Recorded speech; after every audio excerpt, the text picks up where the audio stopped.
Ça fera bientôt 10 ans que je suis au Maroc. Le parcours que je me suis donné, qui est typiquement celle d'une formation en optique appliquée.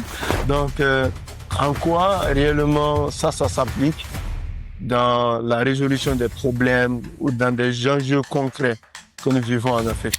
Moi, aujourd'hui, à travers le traitement de l'information, je ne me suis pas arrêté seulement à quelqu'un qui contrôle la lumière en quelque sorte, parce que qui parle d'optique parle de lumière. Mais je me suis permis d'interroger un peu notre histoire en tant qu'Africains. Aussi, il y a des gens qui parlent comme quoi, normalement, la société, depuis des années, nous sommes en train de vivre comme ça. Et donc, il faut continuer à vivre comme ça. Moi, ma pensée est de critiquer tout ce qui est en rapport avec ce que j'appelle, par exemple, une répétition sans fin. C'est parce qu'on ne peut pas parler science à quelqu'un qui ne connaît pas son utilité. Quel conseil vous pourriez donner à une personne qui souhaite poursuivre ses études après la licence? Parce que la licence, c'est d'abord un grand pas, mais aller jusqu'au master, au doctorat, c'est un autre level. Je rappelle que vous êtes chercheur encore. Quel est le regard que vous portez sur la recherche scientifique en Afrique? Et aussi, quelle opportunité vous voyez pour la science? En fait, cette génération, je ne peux pas la servir. Parce que je suis en train de servir les prochaines générations. Bienvenue dans cet épisode de Jeunes ambitieux. Aujourd'hui, nous sommes avec un invité inspirant, jeune chercheur en optique appliquée et en traitement de l'information. Depuis son parcours universitaire jusqu'à son intégration au Maroc, il nous partage son expérience, sa vision sur la recherche scientifique sur le continent et également ses conseils pour les étudiants ambitieux. Si vous posez des questions sur la poursuite des études après la licence ou sur l'impact de la science sur le développement de l'Afrique ou tout simplement sur l'importance de l'innovation, cet épisode est fait pour vous. Alors, Dr Bayard, bonjour. Bonjour. Oui, très bien. Je sais que vous êtes un homme très intéressant qu'on a hâte de découvrir. Pouvez-vous vous présenter brièvement tout en parlant de votre parcours estudiantine ou universitaire scientifique jusqu'aujourd'hui? Alors, merci vraiment de m'avoir donné cette opportunité de m'exprimer aujourd'hui. Ça fera bientôt 10 ans que je suis au Maroc. Donc, je suis venu initialement en 2015 du Mali pour venir suivre mes études universitaires en chimie. Donc, en deuxième année, j'ai dû décliner bien sûr la chimie pour me consacrer en physique, parce que depuis le début, je m'étais donné un objectif d'être un ingénieur en génie électrique, ce qui n'a pas pu être le cas. Mais aujourd'hui, je dis Dieu merci parce que le parcours que je me suis donné, qui est typiquement celle d'une formation en optique appliquée, et tout ce qui est euh, matériaux concerne les techniques optiques. Donc, j'ai fait une licence en physique et particulièrement l'option électronique et informatique industrielle à la faculté des sciences, puis un master en optique, photonique et traitement de l'information à la même faculté de 2018 à 2020. Et donc, cet épisode m'a particulièrement ouvert mon esprit sur la problématique de la continuité et de la science dans le développement de l'Afrique. Parce que en fin de parcours de master, je suis parti à Kenitra, dans une usine de fabrication de pare-brise, pour y faire mon stage. Donc, arrivé là-bas, nous étions vraiment, j'étais fasciné par rapport à l'installation qui est là, mais j'étais chargé, par exemple, de vérifier les méthodes de tests optiques pour le contrôle des pare-brises, leur conformité et tout. Donc, j'ai trouvé une équipe qui est certainement là pour superviser le déroulement du procédé de fabrication des pare-brises depuis euh, le- la découpe du verre jusqu'à la transformation finale. Mais en fait, le système qui permet de fabriquer des pare-brises, pour moi, il n'y avait pas par exemple, ces savoirs-là qui permettent, par exemple, de comprendre particulièrement non seulement la procédure, mais aussi les matériels utilisés. Comment est-ce qu'ils fonctionnent? Cela m'a fait énormément du mal que je suis venu à la faculté des sciences au retour du stage. Donc, je me suis proposé de faire une thèse dans tout ce qui est technique de contrôle non destructif.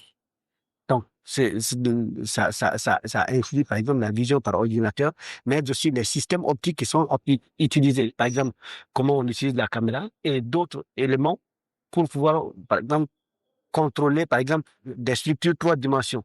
Donc, c'est sur quoi ma thèse s'intitule et sur laquelle je travaille. Je suis presque en fin de la rédaction de ma thèse. Donc, j'ai pratiquement finalisé mon parcours doctoral. D'accord, c'est très intéressant. C'est même super intéressant. C'est même super intéressant. Je vois que réellement, au départ, vous aviez une volonté de faire le génie électrique et finalement, ça vous a conduit vers notre chemin. Exactement. Et comme on le dit souvent, on ne sait pas ce qui arrive, mais il faut l'accueillir avec le bras ouverts. C'est intéressant. J'allais vous demander qu'est-ce qui vous a permis de choisir, par exemple, cette thèse ou cette option d'optique appliquée. Je pense que c'est clairement expliqué. Donc, en quoi réellement ça s'applique dans la résolution des problèmes ou dans des enjeux concrets que nous vivons en Afrique? Vous savez, moi, aujourd'hui, à travers le traitement de l'information, je ne me suis pas arrêté seulement à quelqu'un qui contrôle, par exemple, l'intensité ou la lumière en quelque sorte, parce que qui parle d'optique parle de lumière. Oui. Donc, c'est en quelque sorte comme ça. Mais je me suis permis d'interroger un peu notre histoire en tant qu'Africain. Quels sont les mécanismes que nous sommes en train de mettre en place pour que nous-mêmes, on prend à bras le corps ce qui nous entoure. Donc, dans ce cadre-là, qu'est-ce que j'ai fait? Normalement, tout ce qui est autour de ce sujet était venu de là. Donc, moi, je me suis dit que une fois que je suis sorti de l'entreprise, j'ai vu partout. Aujourd'hui, regardez-nous autour, comment les verres sont fabriqués. Parce que là où je travaillais, il y a une entreprise à Casablanca qu'on appelle une Duver Morocco. Donc, il s'intéresse à tout ce qui est vitres de construction. Vous pouvez voir un peu partout les maisons marocaines sont partout presque vitrées. Et aussi les engins qui ne sont pas soumis au contrôle routier, c'est-à-dire les engins lourds de construction. Les engins de construction tels que les Caterpillar et tout. Donc, leurs verres aussi ne sont pas aussi comme les autres. Donc, en gros, moi, je me suis retrouvé dans un monde où vraiment, et tout semble à refaire. Imaginez que nous sommes partout, tout ce qui nous entoure. Cette table, la conformité est à contrôler. La maison, la construction est à contrôler. Donc, nous, en tant qu'opticiens, qu'est-ce qui s'est passé là-bas? C'est parce que nous avons une ligne de transformation des verres, par exemple. Et donc, tout au long de la transformation, nous avons à développer des méthodes pour contrôler ces vitres qui va passer ou bien le pare-brise qui va passer. Maintenant, imaginons que dans toute notre vie, on ne peut pas passer une journée sans pourtant toucher un élément important de notre quotidien, mais qu'on retrouve ailleurs, pas certainement. Il est importé en Afrique.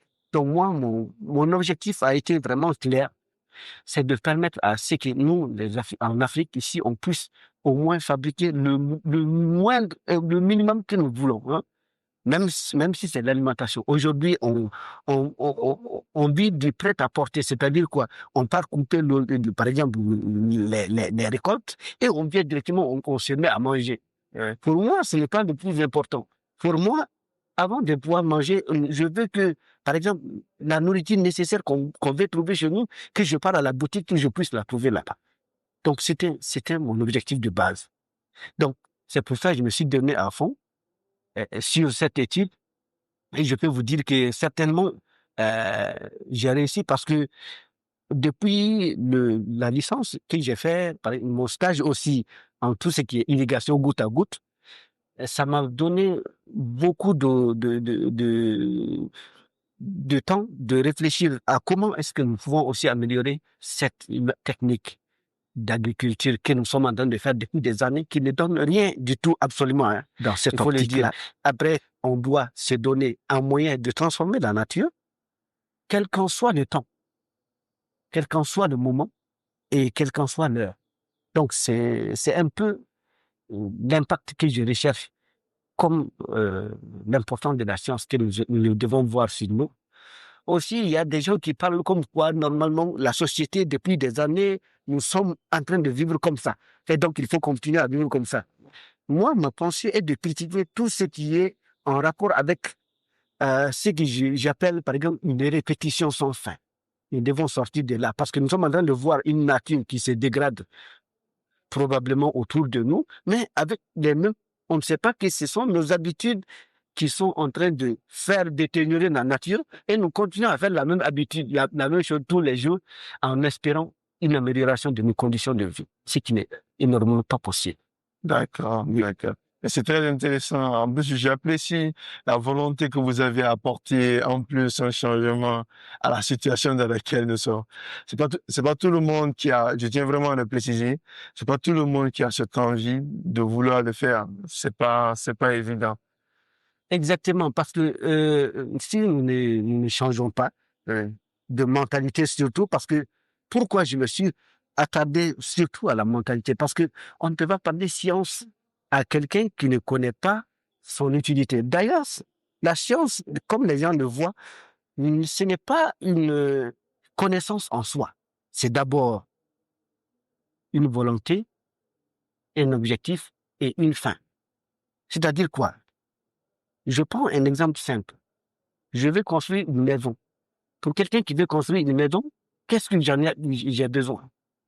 D'abord, j'ai besoin du ciment, Oui. du gravier, par exemple du sable et du modèle de la maison et tout ce qui doit accompagner la maison. Et une fois que je mets en place cette idée, j'ai besoin du maçon, j'ai besoin par exemple, de quelqu'un d'abord qui doit voir le terrain et ainsi de suite. Oui. Donc, ces choses, c'est ce qu'on appelle la science. C'est-à-dire quoi? D'abord, partir d'une idée à une fin. Et si on arrive à atteindre cet objectif-là, d'ailleurs, on va voir partout, il y a des besoins.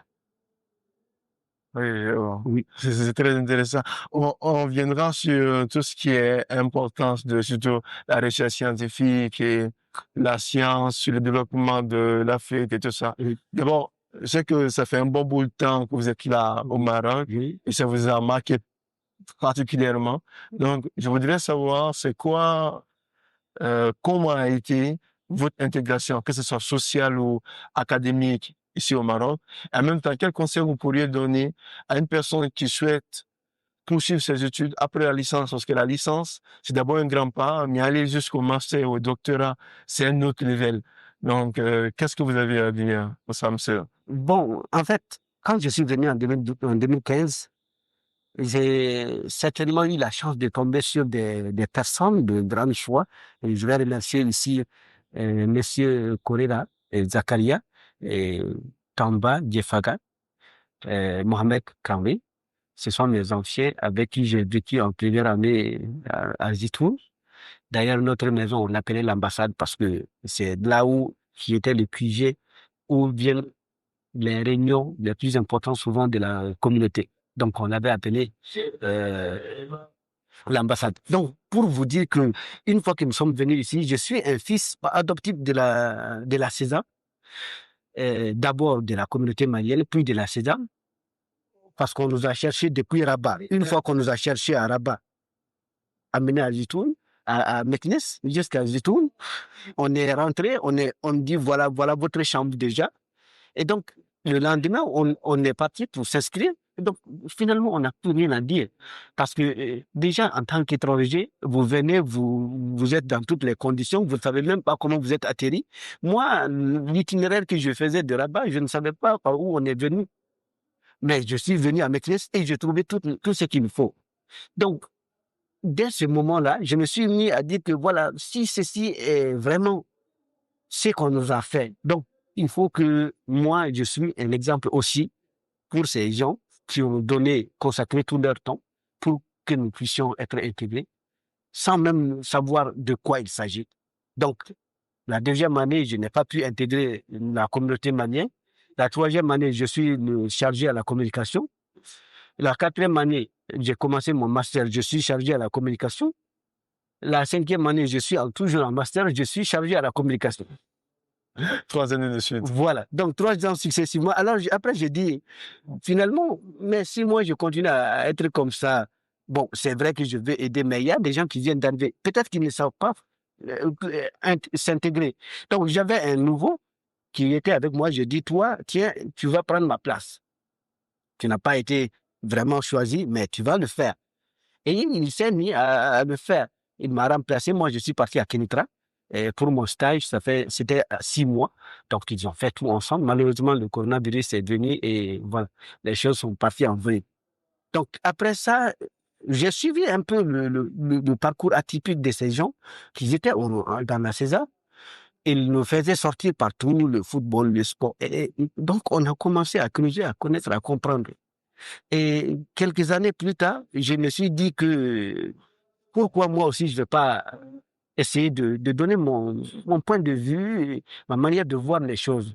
Et quand je suis venu, par exemple, à la CESAP, c'était pour dire quoi? Informez-vous, informez-vous, informez. C'était la seule option. Informez-vous.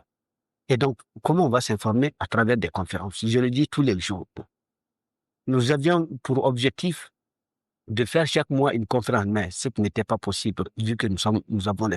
Mais j'ai constaté que les gens particulièrement ne s'intéressent pas à ce que nous sommes en train de faire entre nous.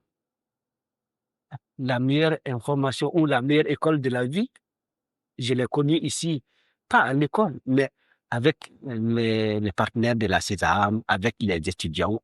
C'est là où j'ai vu que vraiment il y avait une autre école, la plus importante même du mois. Donc, il y a des gens qui m'ont dit, toutes ces choses ne sont pas importantes, mais en fin de compte, moi, j'ai suivi des gens qui étaient en surménage quand j'étais à la tête de la César. Je les ai amenés à l'hôpital, ils sont ici, ils descendent. J'ai accompagné d'autres dans leur famille. Donc, pour moi, si on vient ici au Maroc, d'abord, c'est pour étudier, mais étudier comment? Il y a quelqu'un qui m'a posé la question, pourquoi moi j'étudie quand j'étais à la tête de la César? C'était un partenaire aussi. Il nous a proposé de mettre en place des moyens pour permettre aux gens de faire de l'entrepreneuriat. Moi, j'étais un peu réticent. Il m'a posé cette question. Bah, si moi, j'ai de l'argent, qu'est-ce que je vais aller faire à l'école? En fait, c'est un peu, voilà, c'est un peu bête. Voilà. Donc, c'est comme ça. C'est pour dire que tout ceci fait partie du développement personnel et même de l'intégration. Pourquoi moi j'ai fait tous ces développements-là? Parce que je me suis constaté qu'après la licence, la nécessité de la continuité pour quelqu'un qui n'a pas les moyens surtout. Parce que beaucoup de gens ont peur de ça parce qu'ils n'ont pas assez de moyens pour continuer après la rupture de la bourse de l'AMCI et potentiellement de leur pays. Donc ils ont peur. Moi, tout ceci, une fois que j'ai fini la licence, je me suis posé la question, quel est le savoir que j'ai eu de la fac et qu'est-ce qui manque? Bon, c'est la question. Parce qu'on ne peut pas continuer quelque chose tant qu'on n'est pas convaincu qu'il y a quelque chose à chercher. Donc, c'est la question que vous vous êtes posée. Oui, c'est la question que je me suis posée. Donc, j'ai proposé à mes parents que je vais continuer. Ils m'ont dit non, le mieux est de rentrer. J'ai dit non, parce qu'il y a beaucoup de choses qui me manquent. On m'a enseigné l'électronique, on m'a enseigné, je ne sais pas, n'importe quoi, mais qu'est-ce que je vais en faire avec? Et c'est là que la vraie science se pose. On ne doit pas apprendre quelque chose sans objectif ou se mettre à faire quelque chose sans avoir un but précis. D'ailleurs, l'entrepreneuriat, ça vient de deux choses. D'une chose qu'on aime, qu'on est en train de faire, dans laquelle on trouve de perspectives, et d'un objectif qu'on s'est donné. D'abord, un entrepreneur, il est objectif. Il a déjà déterminé des années de fortune. Pour lui, il en a ça. Bien sûr. Donc, c'est à ça qu'il va s'atteler. Et c'est la même chose pour la continuité. D'accord, je vois. Juste, vous m'excusez si je vous coupe, c'est maintenant pourquoi vous êtes dit que je vais continuer, par exemple, après la licence ici au Maroc. Pourquoi vous n'avez pas choisi notre pays? C'est ça. Ça aussi, parce que finalement, après 3 ans, je suis devenu une partie de cette population-là, parce que je me suis intégré, j'ai des amis, J'ai une famille ici. Donc, je me suis dit que ici, même, j'allais changer de ville. Effectivement, la question de génie civil, là, je suis parti à Rabat, c'était pour faire le génie civil. Oui, mais en fin de compte, j'étais recalé en oral, euh, parce qu'après l'écrit, il y avait oral. Donc, Attendez, pour le génie électrique ou le génie civil? pour le génie électrique, Ah, je d'accord. suis parti, mais je suis admis. Mais on m'a dit de faire un oral. Après, on m'a pas convoqué. Donc, bah, j'ai laissé. Je suis revenu à Meknes et j'ai fait le concours. Donc, une fois que j'ai fait le concours, je savais pertinemment qu'il y avait des choses à voir derrière. La question du financement. Et heureusement que nous avons eu, par exemple, le comité d'entraide internationale qui était à l'église protestante à Hamria, qui était mené par Jean Toumba, que je remercie et je salue au passage pour vraiment... Il s'est donné vraiment pour la communauté africaine pour qu'on puisse essayer de continuer. Malheureusement, je ne pense pas que le programme continue aujourd'hui, mais il a fait vraiment permettre à beaucoup d'étudiants d'aller de là-bas, de pouvoir continuer leurs études. Moi, j'ai eu une bourse pour la deuxième année, mais la première année, je n'avais pas de bourse. Donc, je me suis un peu débrouillé. Et à ce moment, j'ai commencé à créer, par exemple, ce que j'appelle Support Univers. Support Univers, c'est mon centre universitaire ou centre de cours. Donc, cette année, les 2 dernières années, j'ai pas eu donner des cours, mais en première, deuxième année de doctorat, j'ai donné des cours aux étudiants qui viennent d'arriver. Ils ne connaissent pas le système. Je les renseigne par rapport au système, par rapport aux examens, par rapport à ce qu'il faut pour, pour passer, mais aussi pour les ouvrir potentiellement pour la continuité. D'accord. Voilà. Donc, tout ceci pour vous dire que normalement, une fois que j'ai choisi cette option de continuer, la question de financement, oui, mais je me suis moi-même battu dans des centres de soutien. D'accord. Donc, j'ai fait ça en master et même aller au chantier à la fin de l'année universitaire. Mais en deuxième année, tout était effectif maintenant que j'ai trouvé un moyen de financement. Donc, je n'avais pas potentiellement besoin de ça. Mais pour le dire simplement, d'abord, pour pouvoir continuer, il faut commencer dès la première année à préparer mes études post-licence. D'accord. D'accord.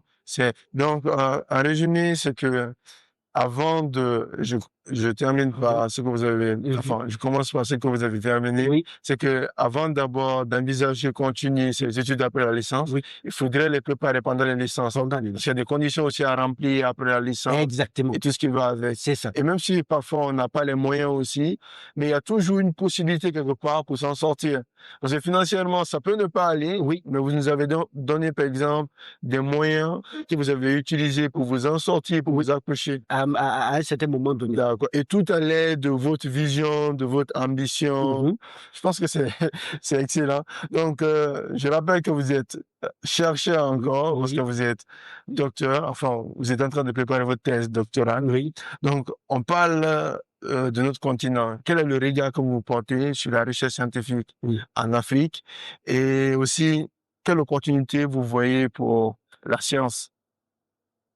Vous savez, quand moi je suis venu ici au Maroc, bon, au départ, je n'étais pas vraiment convaincu de ce que je devais faire. Mais quelques années plus tard, j'ai essayé de creuser, surtout quand j'ai commencé le doctorat. Donc, je me suis focalisé sur, pour avoir une certaine vision du point de vue des Africains. Comment est-ce que nous, on se regarde dans le miroir, nous, par rapport aux autres? Bien sûr, tout ceci par rapport à tous les petits conflits que nous avons par rapport à nos pays, j'ai particulièrement pensé que en Afrique, on est beaucoup plus axé sur le tout de suite. On ne peut pas être un scientifique et pouvoir penser tout de suite. Parce que je vais vous dire quelque chose. Aujourd'hui, des gens parlent par exemple, des grands chercheurs comme, comment je vais le dire, Einstein, Albert. Mais nous, on le connaît.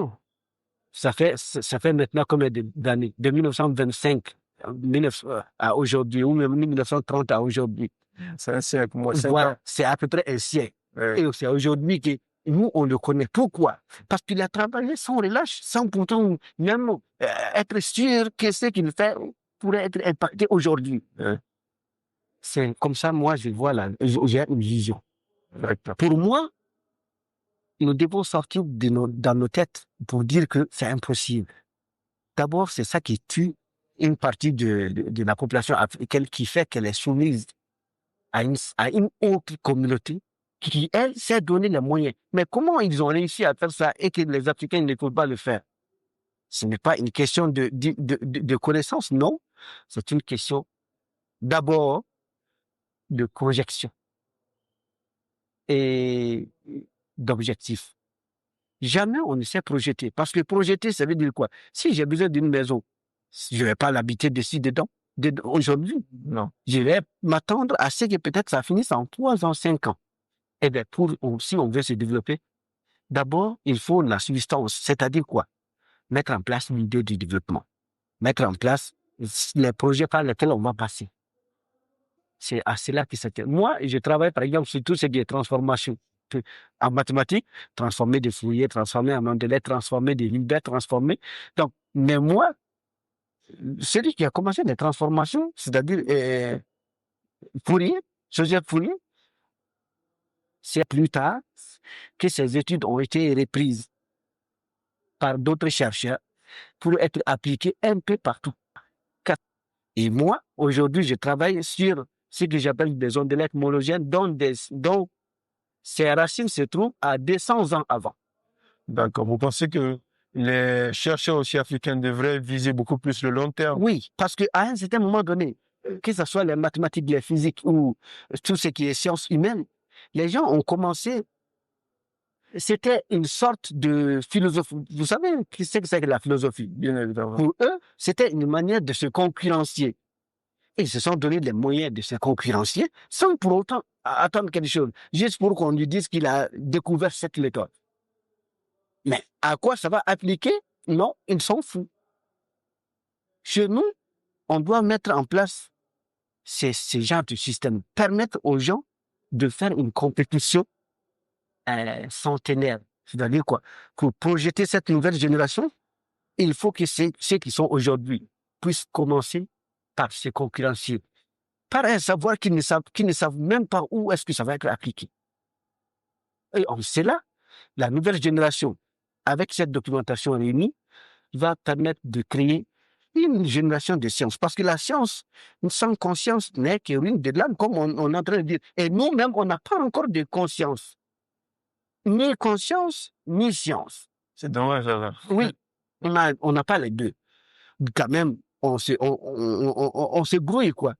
Et aujourd'hui, on est aujourd'hui devenu un centre de déchets. Un centre de déchets scientifiques où on importe tout ce qui vient d'être périmé ou dont une durée de vie a été terminée, en tout cas, d'une façon ou d'une autre, que ce soit l'automobile, que ce soit les habits, que ce soit nos téléphones, que ce soit nos chaussures, on voit un peu partout. C'est dommage de le dire, mais c'est une réalité, quoi. Voilà. C'est une réalité. Donc, cette réalité que moi je suis en train de voir, je l'ai tantôt dit à des gens, parce que je suis en train de rédiger, je l'ai déjà dit, mon autobiographie, et il est presque prêt. Bien sûr. Oui. Donc, je me suis dit que, en fait, cette génération, je ne peux pas la servir. Parce que je suis en train de servir les prochaines générations. Et mon produit que je suis en train de mettre en place, il ne faut pas être sûr de pouvoir la goûter aujourd'hui. Et en quelque sorte, cette jeune population africaine, c'est ce que je demande simplement. Parce qu'on a mis en avant une chose qui est en train de tuer nous, en tant qu'étudiants et en tant que futurs, par exemple, leaders ou projecteurs de cette société. C'est que on vous demande d'étudier parce que vous allez être embauché. Dans mon autobiographie, j'ai mis l'accent sur 2 choses. Comment est-ce qu'un gouvernement fabrique ses agents et comment est-ce que ceux qui sont censés projeter cette population, ce peuple, se forment eux-mêmes. D'accord, d'accord. Je pense Donc, que c'est super, voilà. Donc ça, ce super intéressant. sont des deux choses. Parce Ouais. qu'on on a trouvé qu'en Afrique, Ouais. on les a demandé d'aller étudier. On a donné tellement de branches qu'il faut étudier. Oui, ça n'existe pas aujourd'hui parce que aussi c'était une projection. Mais comme les gens ont dit que non, j'ai étudié, donc je dois travailler ici. Moi, je n'hésite pas à étudier et à être maçon. C'est pas ce qui manque. D'ailleurs, je suis à peu près quelqu'un qui a presque 1000 métiers. D'accord. Et je n'ai pas besoin de mon diplôme aujourd'hui pour me créer de la fortune. Et c'est c'est ce qu'on veut en plus. C'est intéressant. Voilà. Alors, je reviens sur une phrase que vous avez dit Oui. tout à l'heure que science sans conscience, bien sûr, on sait que c'est Rime de l'âme. une citation très célèbre, Oui. voilà, n'est que rime de l'âme, et que nous, on n'a pas de science, on n'a pas de conscience non Oui. plus. Oui. C'est très dommage. Mais heureux encore de savoir qu'il y a des hommes comme vous qui sont toujours sur cette voie de la recherche scientifique, qui, qui marquent encore l'espoir que l'Afrique a. Parce que sans nous, je vais dire comme ça, la jeunesse consciente, c'est très compliqué d'avancer. Nous arrivons à la fin de cet épisode, malheureusement. On ne peut pas parler de science pendant très peu de temps, mais on est contraint par le temps, malheureusement. Donc, juste en termes de mots de fin, est-ce que vous avez un message adressé aux jeunes Africains qui sont passionnés de science, qui aimeraient, bien comme nous autres, faire développer l'Afrique en passant par l'innovation et la recherche scientifique? Donc, si j'ai un message, je vais surtout les dire comme quoi euh, tu es en train de parler de développement, de ne pas s'attarder à ça pour l'instant. D'accord. Et peut-être que les gens vont dire que, mais celui-là, finalement, qu'est-ce qu'il veut? En fait, celui qui parle de développement, déjà, parle de son capital humain. D'accord. Les peuples les plus civilisés, qu'ils disent civilisés, c'est là où il est, ce sont des peuples de culture scientifique. Et les gens trouvent la science comme étant une connaissance. Non, c'est une religion. Et c'est l'une des religions, oui, c'est l'une des religions les plus complètes pour moi, parce qu'elle tient en lui l'essence d'une certaine évolution qui met l'accent sur la responsabilité. La responsabilité de tout contenir et de tout bouger. C'est-à-dire quoi? Aujourd'hui, dans une société, dans la société, tu vas trouver on a un certain problème qui est fait. On va dire voilà, voilà, on va prier Dieu que ça ne se fasse pas. Cela n'effacera pas le problème. Non, pas du Au tout. contraire, d'autres vont venir plus violentes que ça. Donc, pour moi, le développement d'un pays ou d'une jeunesse du moins passe déjà par d'abord la formation, oui, mais par un objectif. Celui de se réaliser, celui de devenir la société, la vitrine européenne que tout le monde rêve voir. Ouais. Ce n'est pas quelque chose qui a été venu du néant.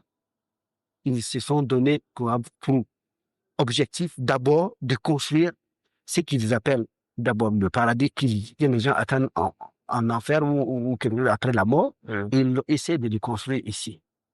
Mais nous aussi.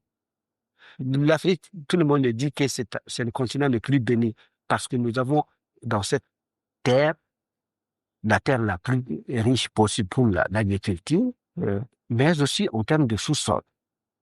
Qu'est-ce qui manque pour nous? C'est seulement notre objectif à nous transformer. Et ne pas laisser la nature nous transformer, mais à transformer la nature.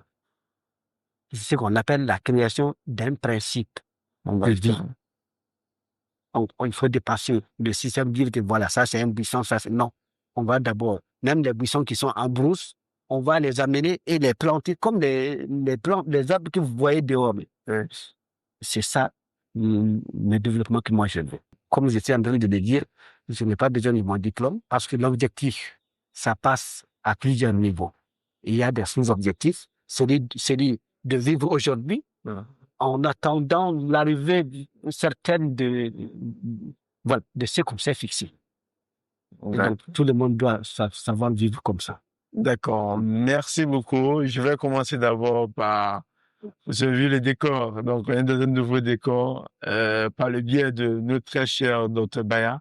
Donc, on tournera nos vidéos prochainement ici au Palais Sarda. Donc, merci à l'entreprise Palais Sarda. Merci vraiment pour l'opportunité. On va terminer cet épisode par aussi remercier une fois de plus cher Dr Baya qui était là avec nous. On sait que l'innovation, tout ce qui est recherche scientifique s'inscrit dans le développement d'une nation et comme l'a dit Dr Baya, ça s'inscrit par la vision à long terme, donc se former d'abord, essayer de construire un capital humain, ce sur quoi on va se reposer le développement sur le long terme. Donc merci et retenez ceci, l'innovation commence par une vision, mais se réalise avec de la détermination surtout. Merci d'avoir écouté cet épisode et